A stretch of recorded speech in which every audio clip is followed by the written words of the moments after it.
पाहणी करायला. आता वयोमानानुसार आपण आजारपणामुळे प्रत्येक स्पॉटवरती प्रत्येकाला जाता येईल असं काही नाही. ठीक आहे, गेलात पाहिलात, आम्ही मान्य करतो की प्रकृतीमुळे ठराविक स्पॉटला सगळे 100% जाऊ शकत नाहीत. परंतु तिथं गेल्यानंतर पावसा पाण्याचं नुकसानीचं विचारायचं सोडून दिलं. काय विचारलं जांभुरीच्या लोकांना माहिती आहे? जांभुरीच्या लोकांना पहिलं विचारलं, तुमच्या गावात मला मतदान किती? मला लीड का मिळालं नाही? तिथल्या लोकांनी सांगितलं, तुम्ही ही लोकशाही, कोणाला मत द्यायचा आमचा अधिकार आहे, तुम्ही तालुक्याचे आमदार आहेत, तुम्ही सरकारकडून काय मिळवून देणार ते बोला, मताची आकडेवारी त्या ठिकाणी बोलू नका. आता मताचा तर रोज ज्या गावात जाईल तिथं पहिला सवाल, 1,500 निवडून दिलं कसं काय मंत्रीपद मागू? 1,500 निवडून दिलं कसं काय मंत्रीपद मागू? अरे डुप्लिकेट ट्रम्पेट आणि देवदत्त निकम जर नसता तर तुम्हाला घरी बसायला त्या ठिकाणी लागलं असतं, हे तुम्ही विसरता कामा नये. लागले खंजेरी घेऊन आता नाचायला सुरुवात केली.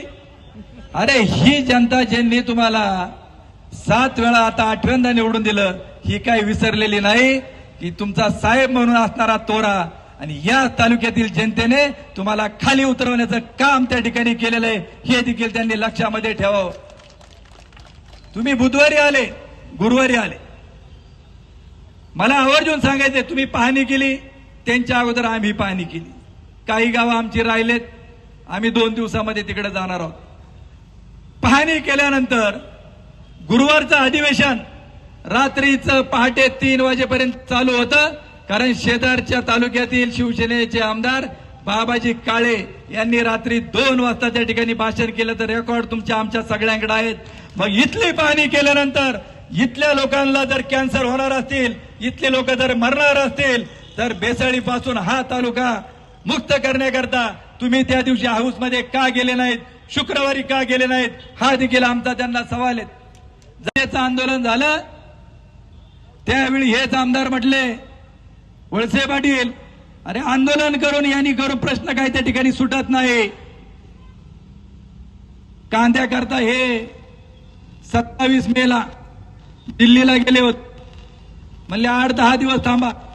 मला आज वळसे पाटलांना या निमित्ताने सवाल आहे की या तालुक्यातील किती कांदा तुम्ही दिल्लीत गेल्यानंतर नाफेडनी खरेदी केला आणि आजचा नाफेडचा दर काय हे त्यांनी जाहीरपणे या ठिकाणी प्रेसला त्या ठिकाणी सांगावं. तुम्ही लढला रस्त्यावर म्हणून तुमच्या कांद्याला भाव मिळतोय, म्हणून बिबट्याचा प्रश्न त्या ठिकाणी सुटला जातोय. आणि आज तुम्हाला सांगणार आहेत की अशा पद्धतीनं आपल्या तालुक्याची ही बदनामी केली जाते. उद्या इथल्यांनी जर दूध तुमची घ्यायची बंद केली तर तुम्ही त्या दुधाचं करणार काय? तुम्हाला मागच्यासारखे दिवस पुढे येतील, दूध रस्त्यावरती ओतून द्यावं लागतील. या तालुक्यातलं दूध सांगणार 15 लाख लिटर आहे, 10 लाख लिटर दूध आहेत. मित्रांनो, या डेऱ्यांवरती, या भेसळखोरांवरती छापे टाका. ही मागणी तुमच्यापैकी कोणी केली होती? आपण कोणी केली होती का मागणी? हे ठरवलं राज्याच्या राज्य सरकारने. तो चांगला अधिकार आहे का जो सुतासारखा सरळ करेल. त्या तुकारामजी मुंडेंची नियुक्ती राज्याच्या मुख्यमंत्र्यांनी केली आणि त्यांनी सांगितलं, कुणी बेसळखोर असो त्याला त्या ठिकाणी पकडा. उद्याच्या काळामध्ये या तालुक्यातलं दूध घेण्याची जबाबदारी देखील सरकारची त्या ठिकाणी आहे आणि सरकारने सांगितलेलं आहे. विधिमंडळामध्ये अन्न खात्याचे मंत्री नरहरी झिरवळ साहेबांनी देखील सांगितलेलं आहे, कोणी असलं तर सोडणार नाही, शेतकऱ्यांच्या पाठीशी आम्ही ठामपणे उभं राहू. म्हणून तुमचं लक्ष त्या ठिकाणी विचलित करण्याचा प्रयत्न करतील, त्याला तुम्ही घाबरू नका. परत विचारतील की तुम्ही विधिमंडळात म्हणतील मी का बोललो नाही, की या परिसरामध्ये प्रचंड मोठा पाऊस झाला, मोठं नुकसान झालं आणि नुकसानीची पाहणी करण्याकरता मी इकडे आलो. तुम्ही आले, धन्यवाद. पूर्वी येत नव्हते, आता 2-2 वर्षापूर्वी ज्यांच्या कुटुंबामध्ये एखादी घटना झाली असेल तिथं जायला लागलेत. त्याच्यावरती बोला. त्याचबरोबर एक पत्र राज्याचे मुख्यमंत्री आणि तुकारामजी मुंडे आयुक्त यांना द्या की याच्यामध्ये मुळाच्या चौकशी मुळापर्यंत करा, जे कोणी दोषी असतील त्यांच्यावरती गुन्हे दाखल करा आणि याचा आवाज मी विधिमंडळात उठवल आणि या तालुक्याचा लोकप्रतिनिधी म्हणून आंबेगाव तालुक्याची जी बदनामी होत आहे ती सहन केली जाणार नाही आणि म्हणून त्यांनी पत्र द्यावं. पण आजपर्यंत या विषयावरती ते एकदा सुद्धा त्या ठिकाणी बोलले नाहीत. त्याबद्दल त्यांचा मी जाहीर निषेध या ठिकाणी करतो.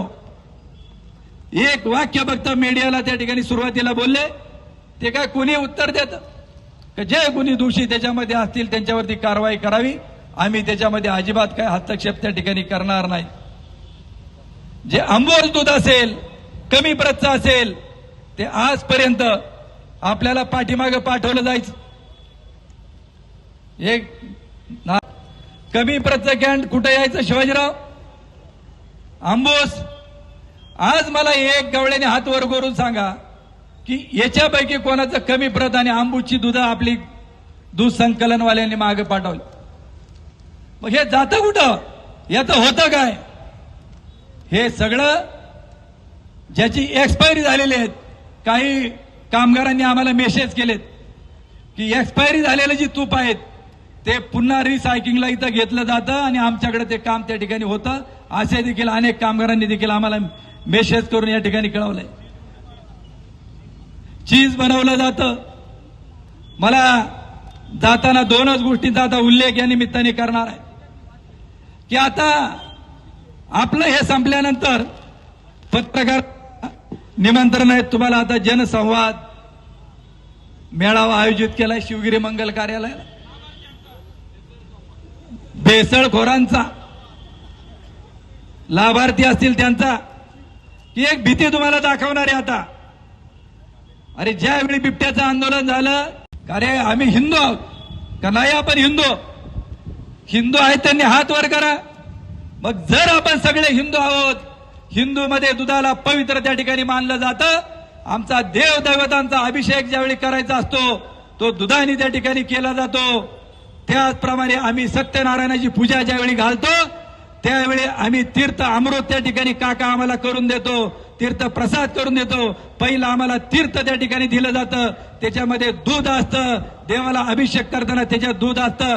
मग आम्हाला हिंदूंना जर तुम्ही केमिकल त्या ठिकाणी खाऊ घातला असेल, चरबी युक्त त्या ठिकाणी दूध घातलं असेल, तर आमच्या हिंदूंच्या ज्या भावना दुखावलेल्या आहेत याला जबाबदार कोण? याचं उत्तर देखील त्यांनी दिलं पाहिजे. हा देखील आमचा त्यांना या निमित्ताने सवाल आहे. मी मनापासून अभिनंदन करतो की या विधानसभेच्या अधिवेशनात आमदार सुरेश अण्णा धस, योगेशजी टिळेकर, जितेंद्रजी आव्हाड, गोपीचंदजी पडळकर, पाचोरेचे आमदार पाटील, काय नाव त्यांचं, कैलासराव का काहीतरी, कैलास पाटील पाचोरेचे आमदार, आणि रोहित पवारांनी काल फेसबुकवरती किशोर पाटील, या सर्वांनी ज्यावेळी आंबेगाव तालुक्याच्या भेसळीचा प्रश्न उपस्थित केला त्याबद्दल, प्रश्न उपस्थित केल्याबद्दल त्यांचं मी मनापासून त्या निमित्ताने अभिनंदन करतो. आपण सर्वांनी टाळ्यांच्या गजरात त्यांचा अभिनंदन. परंतु खेद एका गोष्टीचा त्या ठिकाणी आहे की ही विधिमंडळामध्ये चर्चा चालू असताना या तालुक्यातल्या आमदारांना देखील आपण सांगितलं होतं 7 तारखेला, आणि आपल्या सर्वांना त्या ठिकाणी सांगायचंय. आणि म्हणून की आज त्यांनी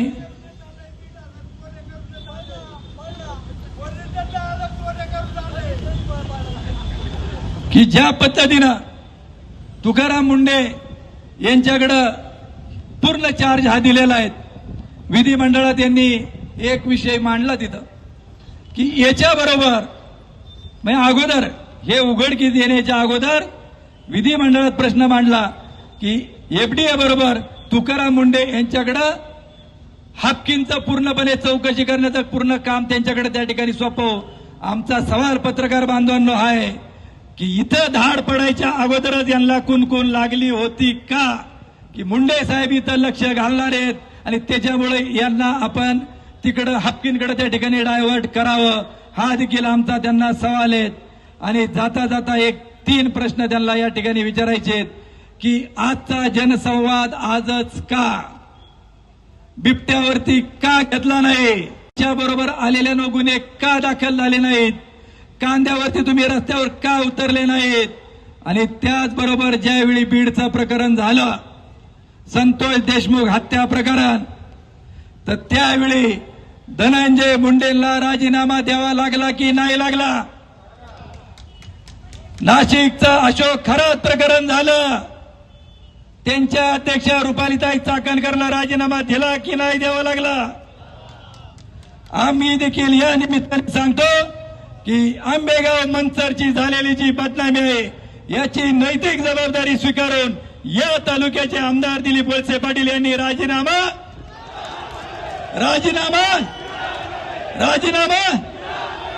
जय हिंद.